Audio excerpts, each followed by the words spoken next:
Jadi teman-teman, nggak apa-apa nggak suka, tapi jangan tidak peduli dengan politik. Saya Iya. bilang gitu. Oke, menarik ini.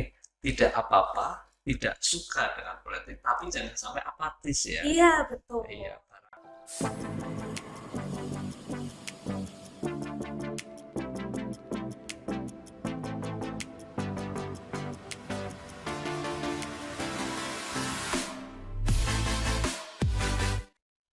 Assalamualaikum warahmatullahi wabarakatuh. Apa kabar sedulur KPU Banyumas dimanapun Anda berada? Semoga sehat dan salam sehat. Mohon izin lepas masker dan sudah menjalankan protokol kesehatan, sudah divaksin, mendapatkan booster serta booster. Alhamdulillah pada kesempatan hari ini bertemu lagi dengan kami di Studio Modemas. Saya Hanan Bioko, anggota KPU Kabupaten Banyumas Divisi Teknis Penyelenggaraan Pemilu. Pada kesempatan kali ini, Studio Modemas kehadiran bintang tamu spesial dan selalu spesial karena yang hadir di sini adalah tokoh-tokoh politik nasional maupun daerah dan kabupaten yang punya talenta dan kaliber serta kepedulian pada masyarakat. Telah hadir di depan saya seorang senator Dewan Perwakilan Daerah Republik Indonesia dari Provinsi Jawa Tengah. Beliau Mbak Kasita. Saya bacakan kapnya, Kasita Ariwi Katmandu. Apa kabar Mbak Sita? Baik. Baik, Boleh lepas masker, Mbak Sita juga sudah vaksin ya? udah dong. Sudah vaksin lengkap dan Sudah sudah protokol kesehatan juga. Tadi kita sudah swab antigen. Oke, luar biasa. Jadi, alhamdulillah sehat Mbak Sita. Apa kabar? Sehat, Sehat ya. alhamdulillah. Ya, kami ucapkan terima kasih Mbak Sita sudah menyempatkan waktu di sela-sela kesibukan kunjungan ke daerah hadir di kantor KPU Banyumas. Terima kasih sekali. Saya terima kasih sekali sudah diundang di sini. Oke, Pak, selamat datang di studio Modemas. Disinilah ruang podcast KPU Banyumas. Ya, sedulur KPU Banyumas, pada kesempatan kali ini kita akan berbincang tentang inspirasi dari sosok senator muda, termuda di Jawa Tengah, Pak Kasita. Kita akan menggali motivasi, menggali semangatnya, serta harapannya bisa menginspirasi sedulur KPU Banyumas. Kita bincang-bincang santai ini, Pak. Siap. Barangkali kita mulai dari sosok personalnya Mbak Kasita. Kalau boleh tahu, ini nama Mbak Kasita kan keren dan unik ya. Terdiri dari 3 suku kata, Kasita, Iya, Ariwi, Katmandu. Biasa dipanggilnya dengan sebutan Mbak. biasanya panggil Sita Oh, saja. Mbak Sita saja. Iya. Nah, kalau boleh tahu arti kata nama ini apa, Mbak? Kadang orang juga penasaran sih, ini kok ada kata Katmandunya gitu, apa ini Mbak Kasita lahir di Nepal? Nepal ya. Padahal lahirnya di Solo Dari ya. Solo ya? Iya, monggo silakan Mbak, apa arti kata itu? Jadi banyak memang yang penasaran Mas terkait dengan nama saya. Jadi Kasita itu sebetulnya dari bahasa Latin. Hmm. Jadi bahasa Latin dari kata Casita foliformis Hmm. dari tali putri. Nah ini Hmm. diambil putrinya aja. Hmm. Jadi diambil Casita. Kemudian Ariwi itu dari kata rice bahasa Inggris data. Tapi itu diserap pakai bahasa Indonesia karena rice itu susah, yang saya susah nyebut, jadinya Oh. dijadiin Ariwi Hmm. biar gampang nyebut. Lebih apa namanya bisa diterima oleh lidah Hmm. lokal Oke. gitu. Jadi datang artinya Ariwi. Kemudian Katmandu itu dari bahasa memandu sebetulnya. Memandu ya. Mm-mm. Jadi Kasita Ariwi Katmandu itu kalau digabung artinya adalah putri Putri. yang datang dan diharapkan bisa memandu kehidupan. Ah. Wah itu penuh dengan harapan itu nama saya. Biasa. Sedulur Banyumas tadi sudah disampaikan langsung, artinya adalah putri yang datang memberikan Iya, diharapkan bisa harapkan memandu bisa memandu, kehidupan. luar biasa. Dan sekarang nama yang tadi bagus ini diberikan oleh siapa nih?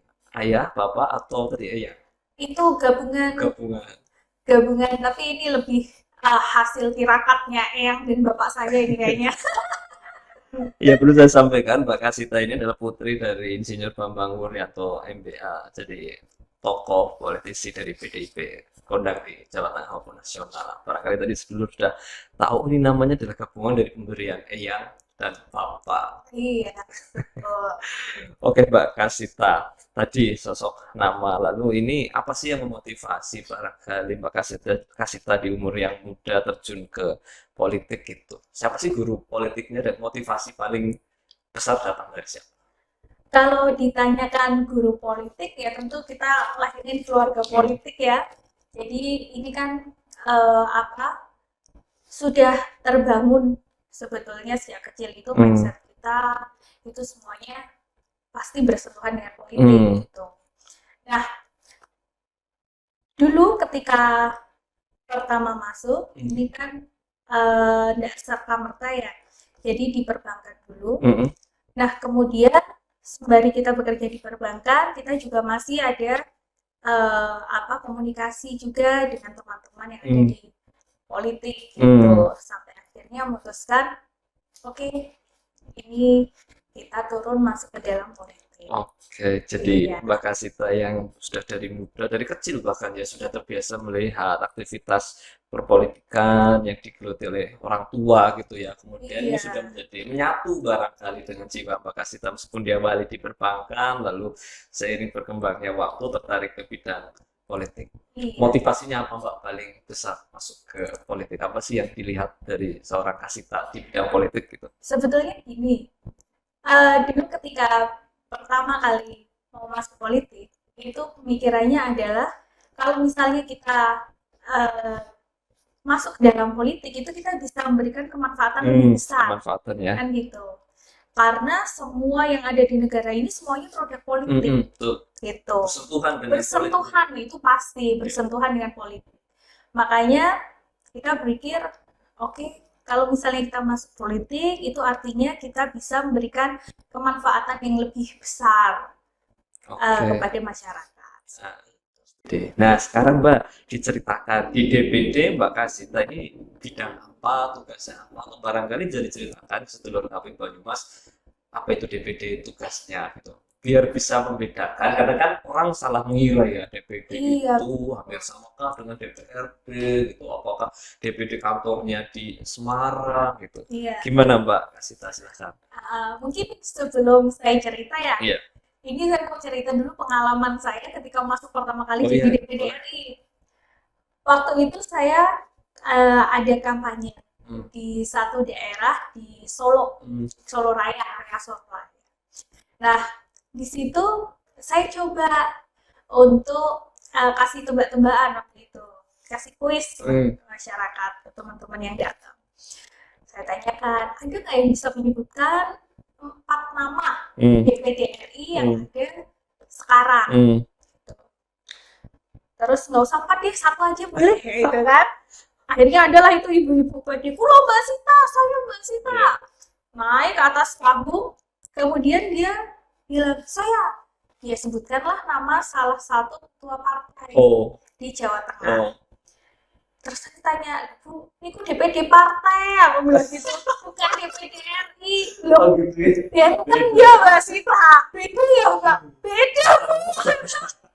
Kan salah memahami ya. Banyak orang itu yang salah kaprah, salah memahami sebetulnya DPD RI itu apa.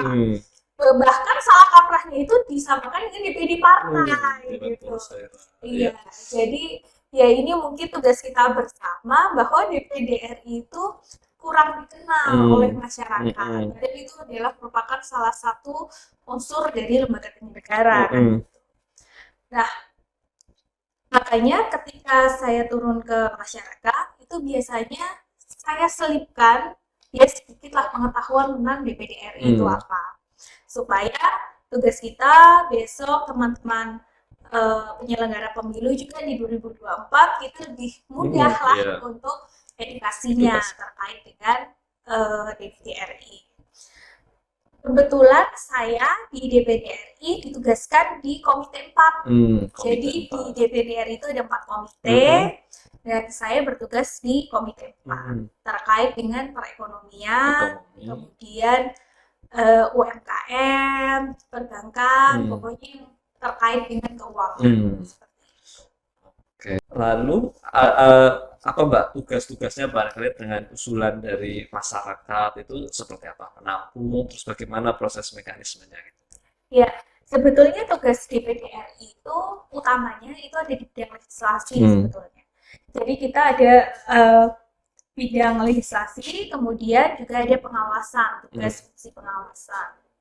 Nah, di Komite 4 ini terakhir kemarin kita ada pembahasan bersama terkait dengan Undang-Undang Hubungan Keuangan Daerah HKPD yang sudah disahkan. Kemudian ada juga terkait dengan harmonisasi perpajakan. Dan tahun ini kita mau mengajukan rancangan undang-undang terkait dengan lembaga keuangan mikro. Revisi terkait dengan undang-undang lembaga keuangan. Oke. Seperti itu. Tapi heavy-nya, beratnya DPD RI itu berdasarkan undang-undang, keputusan MK itu ada di bidang legislasi. Di legislasi tadi ya. Iya. Oke, Mbak Kasita, saya rasa mau nanya suka dukanya apa nih menjadi anggota DPD RI? Kalau di Jawa Tengah termuda ya. Iya. Kira-kira apa sih yang menjadi suka dan dukanya seorang anggota DPD gitu?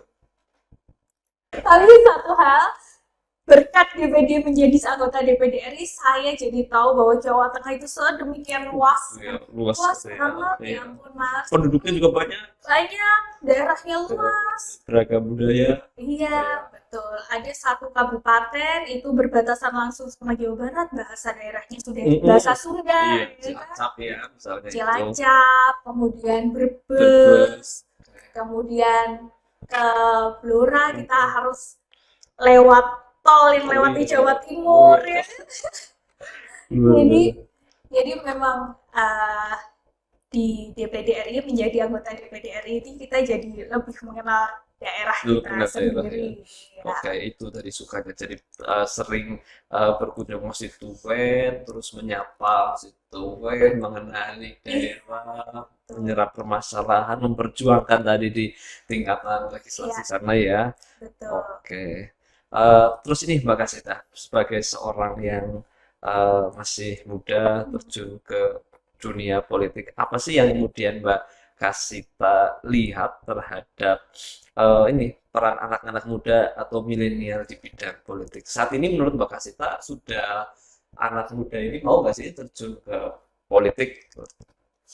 Kemarin saya datang ke satu acara isinya anak muda. Itu saya tanyakan waktu itu apa sih yang ada di pikiran kalian kalau mendengar kata politik? Iya. Banyak yang bilang politik itu jelimet, ya. Politik itu sulit, Mbak. Politik itu nggak bagus, kotor. Artinya mereka kata pertama atau mindset yang mereka pikirkan pertama tentang politik itu lebih ke arah negatif kan. Iya, jadi bayangannya itu mereka tuh negatif.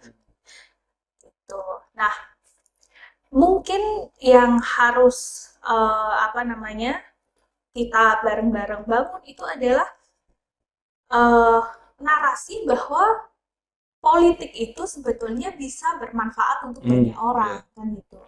Saya sampaikan waktu itu di forum itu, teman-teman harus paham bahwa di dalam setiap kehidupan kita, proses yang kita jalani sebagai warga negara Indonesia, semuanya itu adalah produk politik. Dulu saya di bank, aturan-aturan itu adalah produk politik, gitu kan.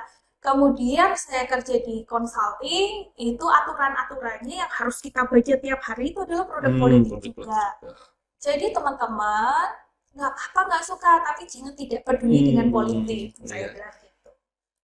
Oke, menarik ini. Tidak apa-apa, tidak suka dengan politik, tapi jangan sampai apatis ya. Iya, betul. Iya. Ada kegiatan apa yang Mbak Kasita lakukan misalnya di kelompok-kelompok milenial? Itu tadi, jadi gerakannya kita diskusi. Kalau anak-anak milenial kan lebih suka, kita duduk bareng diskusi sambil ngopi kan gitu. Jadi kita suka kumpul, kemudian ya itu tadi, kita campaign-nya adalah kalian nggak suka nggak apa-apa, tapi jangan tidak peduli. Jangan gitu. tidak peduli ya. Apapun kalian harus partisipasi dalam semua proses politik. jadi berorganisasi bagi anak-anak muda adalah salah satu pilihan yang bagus dan penting ya menurut Iya. Mbak Kasita begitu ya. Mm-mm. Karena dengan berorganisasi tadi bisa berpendapat, menyampaikan aspirasi begitu Iya. ya. Karena Oke. kalau nggak ada wadah untuk menyampaikan organisasi kan berundel sendiri Iya. lah. Nah, ya. Jadi memang penting sedulur KPU terutama bagi anak-anak muda nih, ayo berorganisasi ya dimanapun Mm-mm. apapun pilihan organisasinya. Nah, karena dengan berorganisasi, berkumpul itu kita bisa menyalurkan aspirasi. Ini Mbak, milenial ya, sekarang kan banyak dengan adanya medsos barangkali bahwa perlu disampaikan juga ke anak-anak muda, pemilih muda, adanya hoax yang berbau politik. Nah, ini kan kadang memecah belah atau rawan ya, membuat disintegrasi bangsa. Kira-kira tips apa sih yang bisa diberikan ke anak-anak muda, milenial gitu menghadapi hoax ini? Iya. Nah, ini juga yang kemarin kita diskusikan. Jadi konsepnya adalah anak muda itu adalah orang-orang yang harusnya itu lebih mau belajar. Hmm. Jadi ketika teman-teman dapat berita ya jangan kemudian asal forward gitu kan. Saring dulu ya. Wah, saring dulu kita cari dulu kebenaran beritanya baru kita forward. Karena ini bahayanya kalau kita forwardnya ke grup keluarga kan itu lebih cepat ininya. Karena grup keluarga isinya kan sudah sepuh-sepuh iya. gitu kan. Bisa salah memahami Bisa salah pesan. memahami. Wah, ini sepupu-tuku ini mesti Ini bener. bener. Betul. Susah. Jadi betul, Mbak Kasita dan seluruh KPP tadi sudah diingatkan ya, kalau menghadapi atau menemukan berita-berita yang belum tentu jelas kebenarannya, jangan langsung di-share ya, jangan langsung Sekarang kita berbicara ke kelompok perempuan, Mbak Kasita. Apa yang Mbak Kasita lihat tentang kelompok organisasi perempuan, lalu biar mereka bisa berani menyampaikan pendapat atau bersuara, maupun tadi kaitannya dengan ekonomi biar ibu-ibu produktif misal, apalagi menghadapi era pandemi. Kira-kira apa Mbak tipsnya? Sebetulnya ada tips ya Mas. Jadi gini, kemarin sempat juga ini fungsinya berorganisasi, kita banyak sharingnya gitu. Jadi banyak curhatannya. Apalagi kita di Pulau Jawa ini khususnya itu kan banyak stigma. Kalau yang namanya perempuan itu urusannya hanya dapur, kasur, sumur misalnya. Perempuan itu koncong weekend gitu. Jadi stigma itu yang sudah ditanamkan mungkin sejak Membudaya ya. Iya, sudah budaya sejak dulu. Sejak kita kecil itu kan sudah kita diberikan itu sama eyang-eyang kita gitu. Jadi ketika perempuan itu ada di garda terdepan di ruang publik, kemudian orang tuh ngapain sih perempuan ini kan nggak usah maju-maju lah gitu. Kalau yang di depan itu urusannya laki-laki. Itu gitu. stigma yang salah. Itu stigma yang salah menurut saya gitu. Tapi ya bagaimana kemudian kita mematahkan stigma itu kan harus kemudian dari lingkup terkecil kita juga memberikan memberikan edukasi bahwa itu stigma yang salah. Kalau misalnya kita ditanamkan itu terus sejak kecil, ketika kita sudah dewasa dan ada di ruang publik, kemudian kita ada rasa bersalah bahwa ini bukan tempatku seharusnya gitu. Nah, makanya ini kemudian kita dorong juga, kita kampanyekan bahwa tidak masalah ketika kita bisa berkontribusi lebih, ketika perempuan itu bisa berkontribusi lebih, apalagi kita kontribusi lebih berada di ruang publik itu nggak ada masalah. Yang penting kita bisa berimbang antara apa yang kita kontribusikan keluar dengan apa yang kita sudah jalankan sebagai peran kita sebagai di domestik gitu.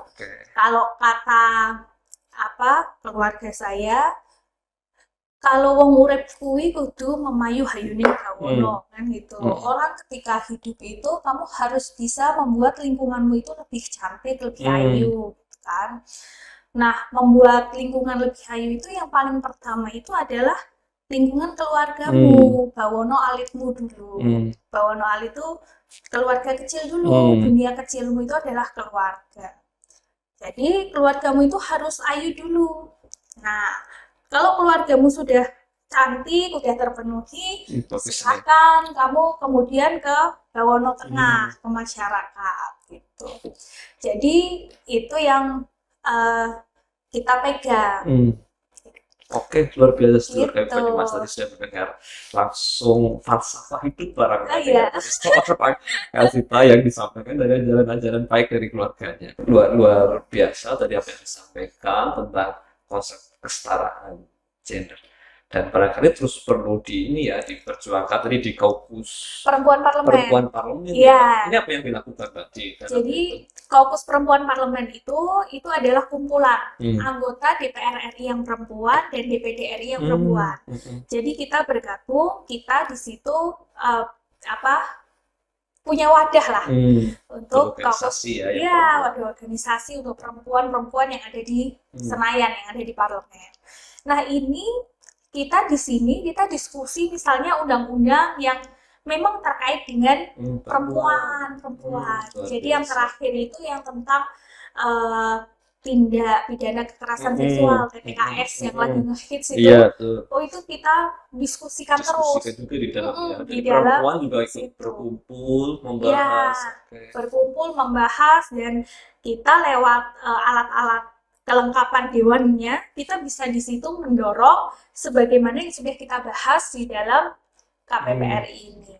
Oke, jadi ini langkah konkret ya yang dilakukan oleh anggota DPR RI maupun DPD RI yang perempuan, kemudian mereka berkumpul memperjuangkan kepentingan perempuan dari dalamnya, dari mereka kemudian memikirkan yang terbaik. Ini nggak cuma di tingkat pusat loh, di daerah juga di daerah ada. Iya, di Jawa Tengah juga ada kemarin barusan dilatih tahun lalu. Iya. Berarti yang dengan anggota DPRD mungkin ya. DPRD provinsi.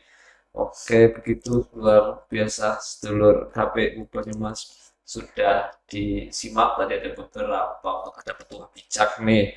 Ketua keluarga itu tempatnya. Bagaimana konsep falsafah? Iya. Elsita tadi. Jadi itu mindset sejak saya kecil tuh. Waduh. Bocor di sini. Bocor di sini nggak apa-apa. Biar teman-teman tadi bisa menginspirasi dan memotivasi. Oke, Mbak Kasita, kita ada di ujung perbincangan ini. Barangkali bisa disampaikan apa yang menjadi closing statement untuk memotivasi anak muda, pemilih muda maupun kelompok perempuan. Kira-kira apa sih yang perlu menjadikan penyemangat mereka? Mbak Kasita, silahkan closing statement. Terima kasih banyak. Jadi tadi sebagaimana yang saya sudah sampaikan ketika diskusi, anak muda boleh tidak suka tapi jangan tidak peduli. Jadi ayo kita bareng-bareng, kita diskusikan, kita kawal supaya proses politik di Indonesia ini jadi lebih baik lagi ke depan.